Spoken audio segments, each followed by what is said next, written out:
गुरुदेव और माँ गायत्री के चरणों में कोटि कोटि वंदन और आप सभी को प्रणाम।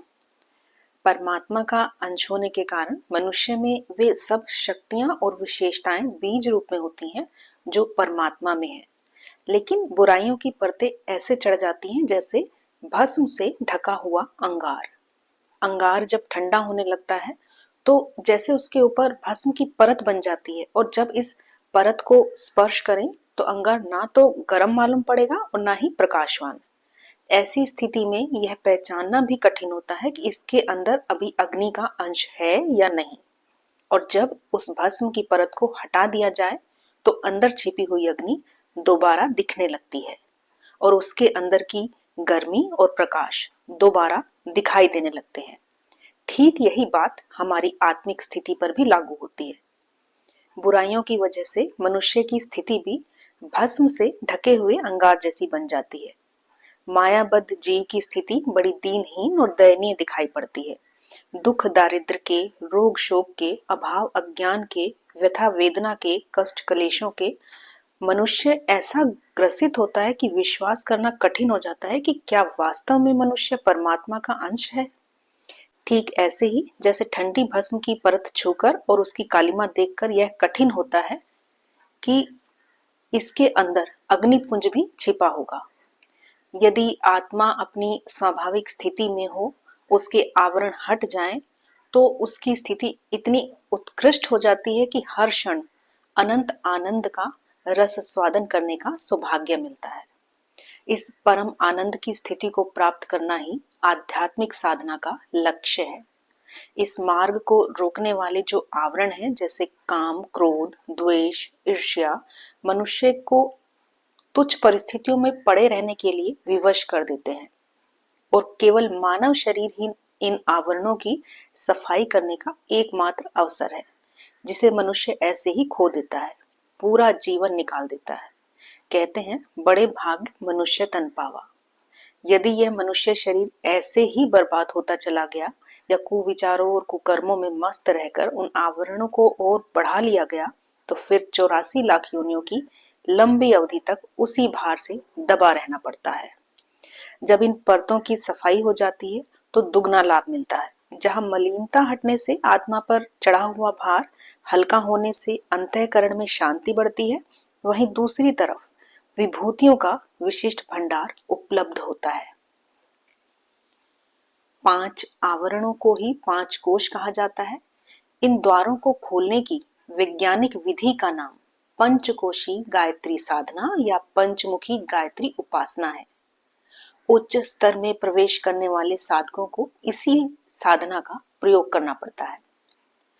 प्रथम स्तरीय साधना स्थूल वस्तुओं, स्थूल विधि विधानों पर निर्भर है।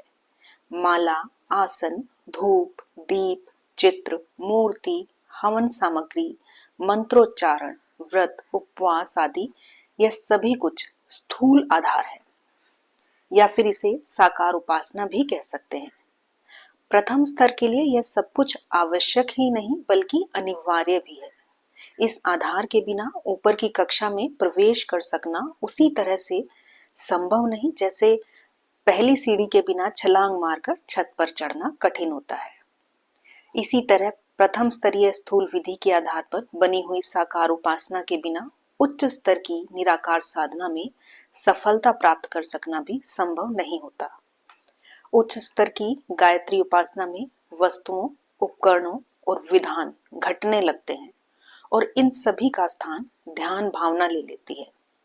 एकांत निर्जन वनों में रहकर घोर तप करने वाले साधकों के लिए अन्न वस्त्र उपलब्ध नहीं होता, तो धूप दीप की, हवन सामग्री की व्यवस्था कहां से करें। और सच बात तो यह है कि तब उस लेवल पर इन सब चीजों की, इन सब उपकरणों की आवश्यकता ही नहीं होती। ऐसे तपस्वी आत्मा की अग्नि में प्राण को हवि बनाकर निरंतर अखंड यज्ञ करते हैं। गायत्री चालीसा में एक पद है, हंसारूढ़ सितंबरधारी।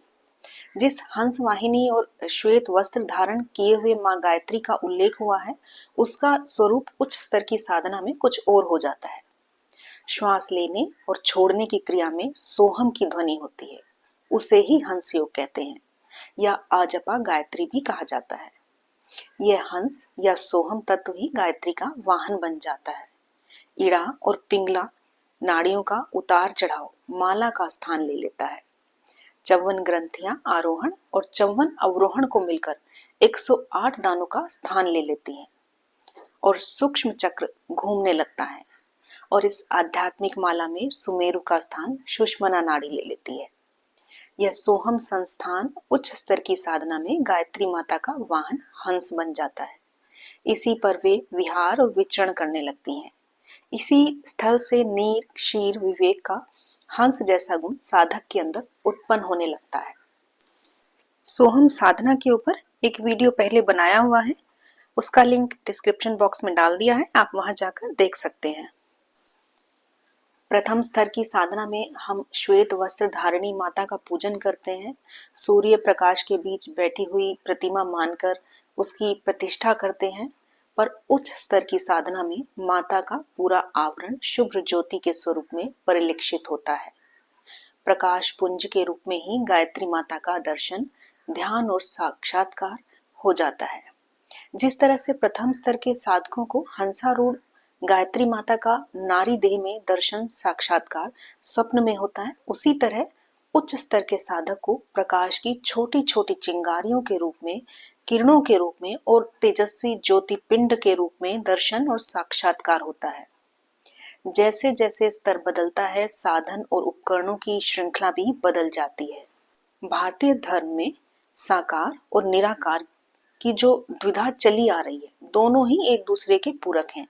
अपने अपने स्थान पर दोनों ही उपयुक्त हैं और आवश्यक भी हैं।